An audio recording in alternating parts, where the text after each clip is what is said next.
दोस्तों, आज मैं पुनः श्री रामचंद्र जी के अनुपम सौंदर्य विषयक एक प्रसंग पर चर्चा करूंगी। जब श्री राम और लक्ष्मण विश्वामित्र जी के साथ धनुष यज्ञ में भाग लेने के लिए जनकपुर गए हैं, तो जनकपुर के निवासी कैसे श्री रामचंद्र जी और लखनलाल की सुंदरता पर मोहित हो गए थे, लुभा गए थे। वे दोनों भाई जब जनकपुर पहुंचते हैं तो प्रवेश द्वार देखते ही लखनलाल गदगद हो गए और उनके मन में होने लगा कि जनकपुर नगर का भ्रमण किया जाए, शीघ्रातिशीघ्र देखा जाए कि ये नगरी कितनी अनुपम है। किंतु वे विश्वामित्र जी को संकोच और भय के बस कह नहीं पा रहे थे। तो फिर श्री राम जी ने अनुमति मांगी विश्वामित्र जी से कि हे नाथ, लखनलाल देखना चाहता है नगर, तो मैं अगर अनुमति हो तो लखन को नगर दिखा करके फिर शीघ्र ही आ जाऊंगा। विश्वामित्र जी गदगद हो गए, क्योंकि वे तो राम को पहचान गए थे, राम क्या है उनकी शक्ति जान गए थे। फिर भी वे अनुमति मांग रहे हैं। वे यहाँ पर श्री राम जी के आंतरिक सौंदर्य पर मुग्ध हो गए। उन्होंने कहा कि हे राम, तुम क्यों नहीं ऐसा करोगे, क्योंकि तुम तो नीति की रक्षा, धर्म के मर्यादा का पालन और सेवकों को सुख देने के लिए ही जन्म लिए हो। जाओ पुत्र, जाओ नगर भ्रमण करो और अपने सौंदर्य से नगरवासी के नेत्रों को सुफल कर दो। और दोनों भाई अनुमति लेकर के निकलते हैं। ज्यों ही निकलते हैं कि उनकी अनुपम छटा देख करके, उनका सौंदर्य पर रीझ करके जितने भी बालक थे सब उनके पीछे पीछे हो लिए, श्री राम और लखनलाल के पीछे पीछे। बालक वृंद देखे अति शोभा, लगे संग लोचन मन लोभा। और क्यों नहीं हो, रूप कैसा था दोनों भाई का। पीत बसन परिकर कटिभा था, चारु चाप सर सोहत हाथा। तन अनुहरत सुचंदन खोरी, श्यामल गौर मनोहर जोरी। दोनों भाइयों के पीले वस्त्र हैं, कमर के दुपट्टों में तरकस बंधे हुए हैं, हाथों में सुंदर धनुष बाण सुशोभित है और रंग के अनुसार, श्यामल और गौर वर्ण के अनुसार दोनों भाइयों के बदन पर चंदन का खौर लगा हुआ है। सांवले और गोरे रंग की यह जोड़ी अद्भुत लग रही है। और के हरि कंधर बाहु विशाला, उर अति रुचिर नाग मणिमाला। सुभग सोन सरसीरुह लोचन, बदन मयंक ताप त्रय मोचन।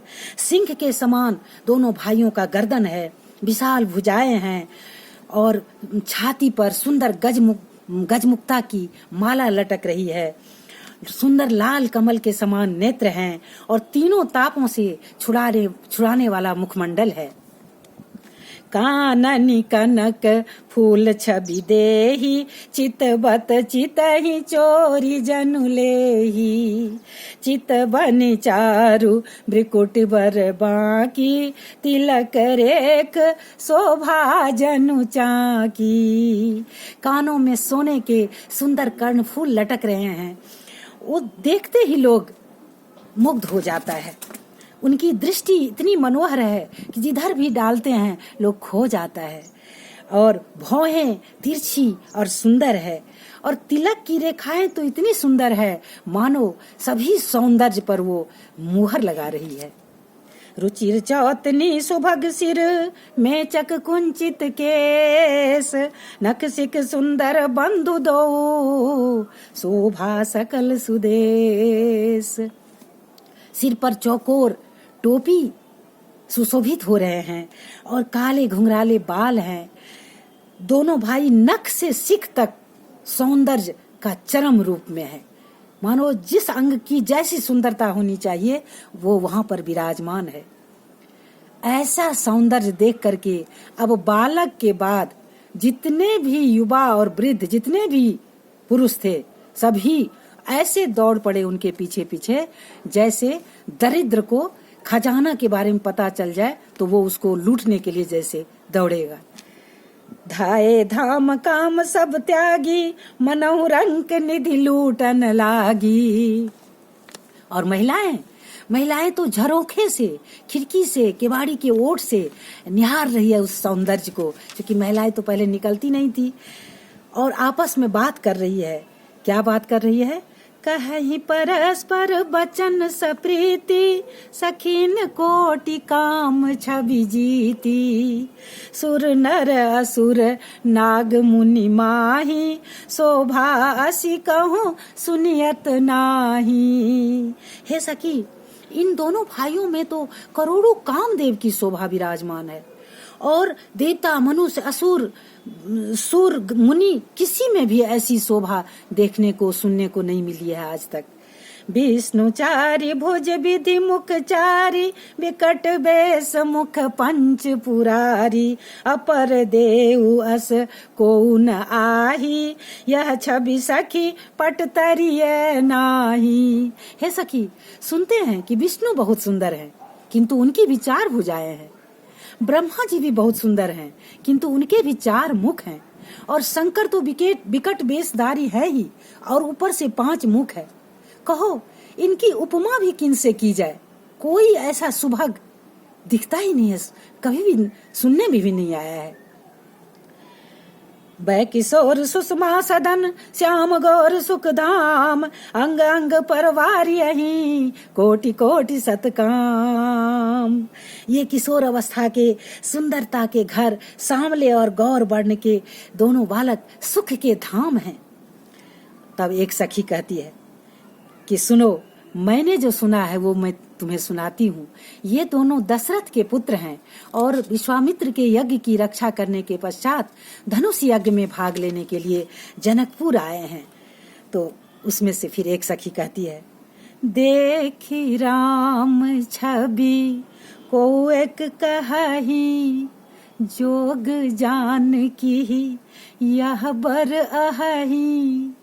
जो सखी नहीं देख नर नाहू, पन परिहरि हठी करहि विबाहू।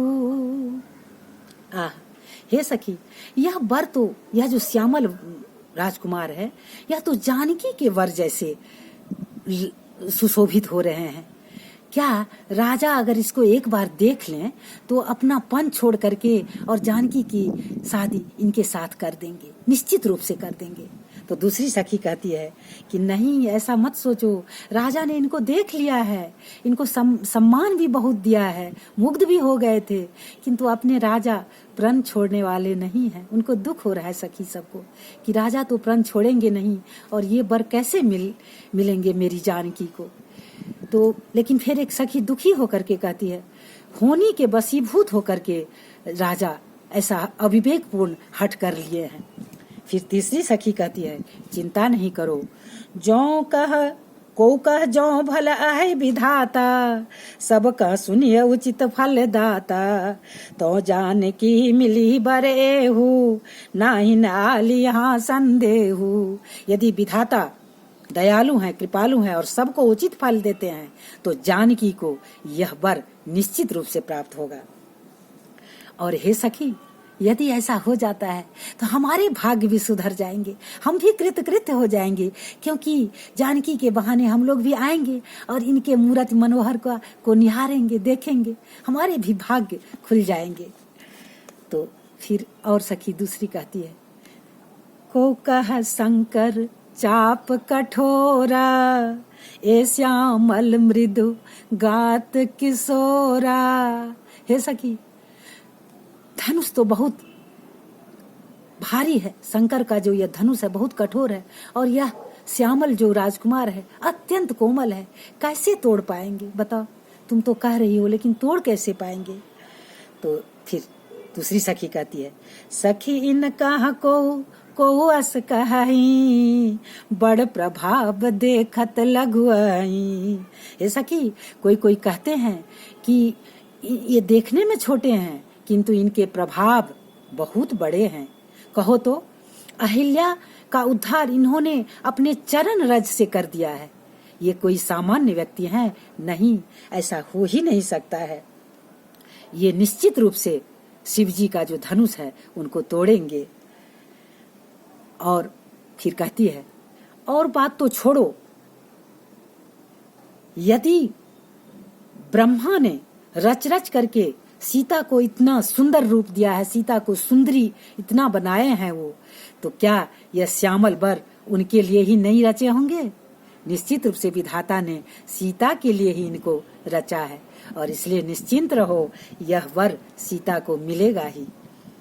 तासु बचन सुनी सब हर्षानी, ऐसे ही हो कहे मृदुवानी।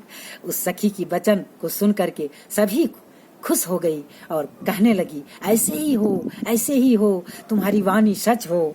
ये हर्षाई बरसाई सुमन, सुमुख सुलोचन वृंद, जाय जहाँ जहाँ बंधु दो, तहाँ तहाँ परमानंद। और इस तरह सभी सखियां खुश हो गई और निहारने लगी पुनः श्री राम और लक्ष्मण को। और दोनों भाई जहाँ जहाँ जाते हैं वहाँ वहाँ परम आनंद छा जाता है, परम आनंद छा जाता है। जय श्री राम, जय श्री सीताराम, जय श्री लखन लाल।